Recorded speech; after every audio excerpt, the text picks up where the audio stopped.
Kilvia Muniz é quem está chegando com um especialista para explicar o que a lei nos diz e orientar também pais responsáveis. São muitas dúvidas, né, Kilvia?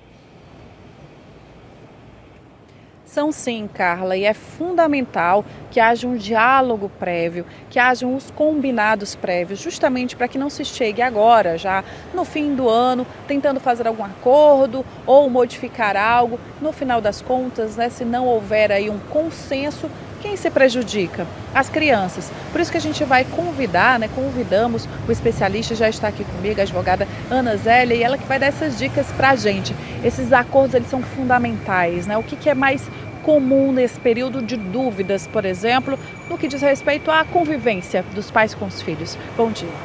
Bom dia, Kilvia. É um tema de extrema relevância, considerando que a legislação prevê que é direito da criança conviver de forma equilibrada com ambos os genitores. Essa responsabilidade ela deve ser compartilhada. E não somente no que diz respeito à convivência, no que diz respeito às despesas também.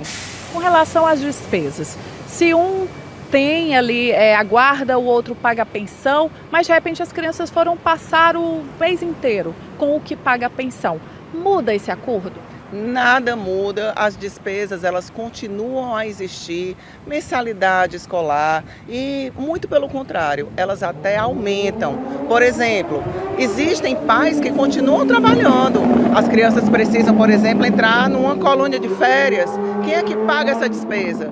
Então, tem que ficar, o ideal é que seja previamente acordado. Não dá para se deixar de última hora aquilo que é para ser decidido antes, sob pena de prejudicar a própria criança. Com relação a essa divisão de datas, por exemplo, quem fica com a criança nas festividades? O ideal é que exista uma alternância, por exemplo, em relação às datas comemorativas. Natal com um, Réveillon com outro, no ano seguinte já se alterna, mas o ideal mesmo é que esses problemas que fizeram com que o casal já não permanecesse junto, não sejam trazidos para essa realidade das crianças que não atinja o direito dos filhos. Aqui a gente está falando sobre o direito dos filhos, direito à convivência saudável com a família, direito ao provimento das despesas, ou seja, a criança é vulnerável, ela necessita ter as despesas dela custeadas por quem é responsável por ela. Então, não há nem o que se brigar quando a responsabilidade é tão evidente. Deve ser ali feita uma organização sobre quais são as necessidades da criança, seja uma colônia de férias, aqui eu vou te trazer um exemplo. A criança está em férias, mas os pais não estão trabalhando. A criança precisa entrar numa colônia de férias. Quem é que vai custear essa despesa? Então, há aí a necessidade de que o mínimo de bom senso prevaleça nesse tipo de situação.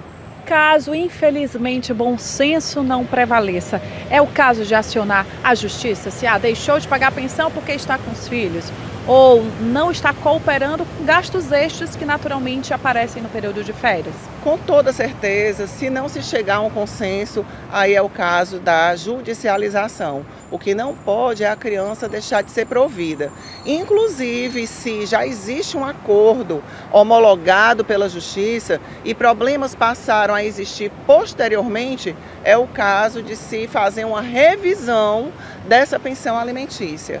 Esses acordos, eles devem ser feitos da forma mais prévia possível, né? Porque a gente sabe que a justiça às vezes não anda como a gente gostaria. Então, agora já é dezembro. Então, decidir agora algo que não está em acordo para daqui a pouquinho o Natal já pode complicar a vida dessa criança, inclusive, né? Com toda certeza. Eu recomendo que seja feito, Kilvia, um acordo de parentalidade, aonde todas essas questões relacionadas à guarda, convivência, pensão alimentícia vão estar ali escritas, porque aquele casal que já não se entendia quando estava junto, imagine só quando estiver separado. Então você deixando tudo no papel, leva à homologação judicial e a tendência do conflito tende a diminuir. Tem que colocar tudo no papel, acordos que foram feitos de forma informal podem também estar valendo. Com toda certeza, os acordos informais podem ser colocados no papel Claro que nem sempre a gente consegue prever todas as situações. Aí o bom senso ele deve prevalecer. O que não é o ideal é que o Estado decida a vida do particular, a vida da pessoa. O ideal é que cada pessoa, cada família tenha a sua configuração respeitada e que ao final de tudo as crianças, os adolescentes não sejam prejudicados, porque isso daí que repercute inclusive no desenvolvimento da criança. Você há de convir que uma criança que esteja livre, inclusive é um direito constitucional da criança, ser livre de qualquer forma de assédio. E não deixa de ser uma situação de assédio esse tipo de constrangimento que a criança acaba sofrendo. Muito obrigada, Ana Célia, pelas informações.